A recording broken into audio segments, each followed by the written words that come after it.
নবী সাল্লাল্লাহু আলাইহি সাল্লামের চোখে সেরা 11 শ্রেণীর মানুষ। নাম্বার 1, যারা কোরআন শিখে এবং কোরআন শেখায় মানুষকে। নাম্বার 2, যারা আখলাক এবং আচরণের দিক থেকে সবচেয়ে ভালো আচরণের অধিকারী, উত্তম আখলাকের অধিকারী। নাম্বার 3, যারা ঋণ নিলে মানুষের কাছ থেকে বাকি নিলে পরিশোধ করার সময় ভালো মানুষের পরিচয় দেয়, ওয়াদা রক্ষা করে, ঘোরায় না, গড়িমসি করে না। নাম্বার 4, যার দেখলেই, যার কথা চিন্তা করলেই, কল্পনা করলেই মানুষ তার কাছ থেকে ভালো কিছু আশা করে, তার কাছ থেকে কোনো ক্ষতি, অনিষ্ট, শত্রুতার আশা করে না, জানে লোকটা অমায়িক এবং ভালো মানুষ এরা। নাম্বার 5, যারা তাদের পরিবারের কাছে, স্ত্রীর কাছে ভালো মানুষ, বউয়ের কাছে ভালো মানুষ। নাম্বার 6, যারা মানুষকে খাদ্য দেয়, সালাম দিলে সুন্দর করে সালামের রিপ্লাই দেয়, জবাব দেয়, শোনায়। নাম্বার 7, যারা নামাজে দাঁড়ানোর সময় আশপাশে মুসল্লিদের জন্য কাঁধটাকে নরম করে দেয়, তেড়ামি করে না, শক্ত হয় না, ফাঁকা জায়গা দিয়ে কেউ ঢুকতে চাইলে তার জন্য জায়গা করে দেয়, আন্তরিক হয় এই মানুষগুলো। নাম্বার 8, যারা দীর্ঘ হায়াত পেয়েছে, আবার ভালো কাজ দিয়ে পুরো জীবনটাকে সজ্জিত করেছে, কাটিয়েছে। নাম্বার 9, যারা মানুষের উপকার সবচেয়ে বেশি করে, খুঁজে খুঁজে খুঁটে খুঁটে মানুষ উপকার করার ধান্দায় সারাদিন থাকে এরা। নাম্বার 10, যারা বন্ধু হিসাবে বন্ধুদের কাছে ভালো মানুষের প্রতিষ্ঠিত, বন্ধুরা সবাই সাক্ষ্য দেয় যে ও ভালো মানুষ, এবং প্রতিবেশীরা সবাই বলে তার প্রতিবেশী হিসেবে সে ভালো মানুষ। নাম্বার 11, যাকে আল্লাহ এমন একটা অন্তর দিয়েছেন যার অন্তরে কারোর প্রতি হিংসা নাই, শত্রুতা নাই, বিদ্বেষ নাই, পরিচ্ছন্ন, পবিত্র এবং আল্লাহর ভয় তার অন্তরে আছে, এবং কথা বলার সময় তার কথা থেকে, মুখ থেকে মিথ্যা কথা বের হয় না। এরকম মানুষগুলো আল্লাহ তাআলা এই সেরা 11 মানুষের চরিত্রের সবগুলো চরিত্র আমাকে আপনাকে দান করুন। এগুলো যদি আপনি অর্জন করতে পারেন, আপনার সমাজের প্রতিটি মানুষ, মুসলিম তো বটে, অন্য ধর্মের মানুষও সাক্ষ্য দিতে বাধ্য হবে যে আপনি আপাদমস্তক একজন ফেরেশতার মতো মানুষ। আর মনে রাখবেন, আমাদের পূর্বপুরুষ সাহাবায়ে কেরাম রিদওয়ানুল্লাহি তাআলা আজমাইন, প্রিয় নবী সাল্লাল্লাহু আলাইহি ওয়াসাল্লামের সোহবত এবং সান্নিধ্যে থেকে তারা এরকম ভালো মানুষ হয়েছেন যে তাদের আখলাক দেখে শত সহস্র বেঈমানরা ইসলামের পথে চলে আসছে। আমার নবী সাল্লাল্লাহু আলাইহি ওয়াসাল্লামের এই উত্তম আচরণ দেখে সুমামা ইবনে উসালের মতো বন্দী কাফেরদের নেতা শুধুমাত্র আচরণ দেখে ইসলাম গ্রহণ করে ফেলেছে। আর আজকে আমাদের আচরণ দেখে মুসলমানরাও ইসলাম থেকে দূরে সরে যায়। ঠিক না বেঠিক? এই যে 11 শ্রেণীর সেরা মানুষ, 11টি হাদিস থেকে আমরা বের করে বললাম, আপনি একটু লক্ষ্য করেন, একটা চমৎকার জিনিস আপনি দেখতে পাবেন। সেটা কি? এই 11 শ্রেণীর মধ্যে শুধু একটা শ্রেণী আছে, খায়রুকুম মান তাআল্লামাল কুরআনা ওয়া আল্লামা, যে কোরআন শিখে আর কোরআন শিখায় সে সেরা মানুষ, সে শ্রেষ্ঠ মানুষ।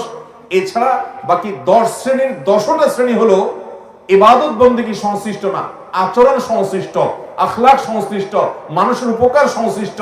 তাহলে বোঝা গেল, আপনি ভালো মুসলমান হতে হলে, শ্রেষ্ঠ মুসলমান হতে হলে, সেরা মানুষ হতে হলে, আমার নবীজির চোখে তার সার্টিফিকেটে সেরা সার্টিফিকেট পেতে হলে আপনাকে ভালো মানুষ হতে হবে। আপনার দ্বারা কারোর কোনো কষ্ট হবে সেটা হতে পারবে না।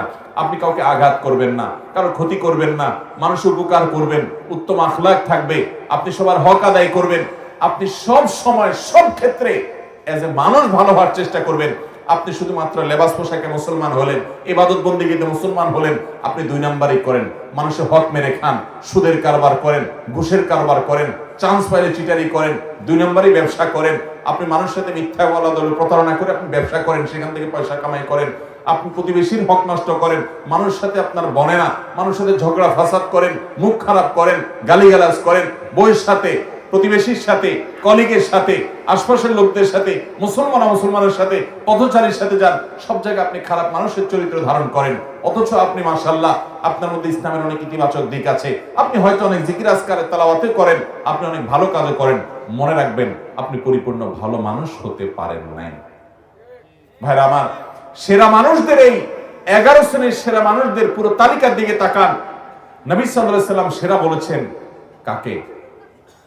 রাত জেগে নফল নামাজ পড়ে তাকে না, প্রতিদিন বেশি বেশি নফল রোজা রাখে তাকেও না, অনেক দান সদকা করে তাকেও না, অনেক জিকির আজকার করে তাকেও না। এই কাজগুলো ভালো, এগুলো সেরা মানুষের কাজ। কিন্তু নবী সাল্লাল্লাহু আলাইহি ওয়াসাল্লাম সেরা, তোমাদের মধ্যে সেরা, তোমাদের মধ্যে উত্তম, তোমাদের শ্রেষ্ঠ, এই কথা বলে যে সার্টিফিকেট তিনি ইস্যু করেছেন, এগুলো সব করেছেন একজন উত্তম আখলাক, উত্তম আচরণওয়ালা মানুষের জন্য।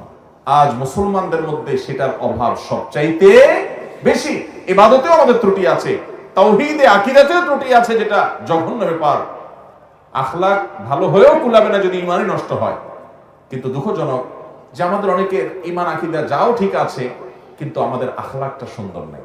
আমরা ভালো মানুষ হতে পারি নাই, মনের ভিতরে হিংসা ভরা, কোচাকুচি, গুতাগুতি, লাগালাগি, অনেক সময় দিনের নামে, ইসলামের নামে আমরা একে অন্যের বিরুদ্ধে লাগালাগি করি।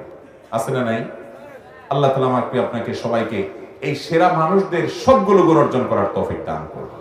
আমি আবারও সেই প্রথম কথা স্মরণ করাই দিই, এই 11 শ্রেণীর সেরা মানুষের তালিকা করে ফেলবেন, লিখে ফেলবেন। এটা টাঙায় রাখবেন বা কাগজে লিখে রাখবেন।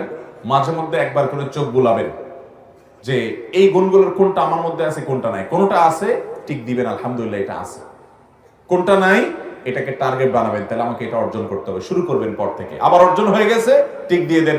11টাতে টিক চিহ্ন পেয়ে গেছেন, দেখবেন আপনার মন থেকে, আপনার ভেতর থেকে, আপনার ভেতরেই নিজে থেকে নিজে এই কথা আসবে যে আলহামদুলিল্লাহ আপনি ভালো মানুষ হতে পেরেছেন। আশপাশের সমস্ত মানুষের কাছে আপনি ভালো মানুষ হবেন, সবার প্রশংসা পাবেন, সবাই আপনাকে ভালোবাসবে এবং সার্টিফিকেট দেবে। আপনি দুনিয়া থেকে চলে যাওয়ার পরে প্রত্যেকটা মানুষ বলবে একটা অসম্ভব ভালো মানুষ ছিলেন। আল্লাহ আমাকে আপনাকে, আমাদের সবাইকে নবীজি সাল্লাল্লাহু আলাইহি সাল্লামের চোখে সেরা 11 মানুষদের প্রতিটা গুণ অর্জন করার তৌফিক দান করুন। চেষ্টা করব তো ইনশাআল্লাহ, সংগ্রাম করব তো ইনশাআল্লাহ, আজকে থেকে শুরু করব। ঠিক আছে তো? আল্লাহ তাআলা আমাকে আপনাকে আমাদের সবাইকে আমলের তৌফিক দান করুন। জাযাকুমুল্লাহু খাইরা ওয়া আখিরু দাওয়ানা আলহামদুলিল্লাহি রাব্বিল আলামিন।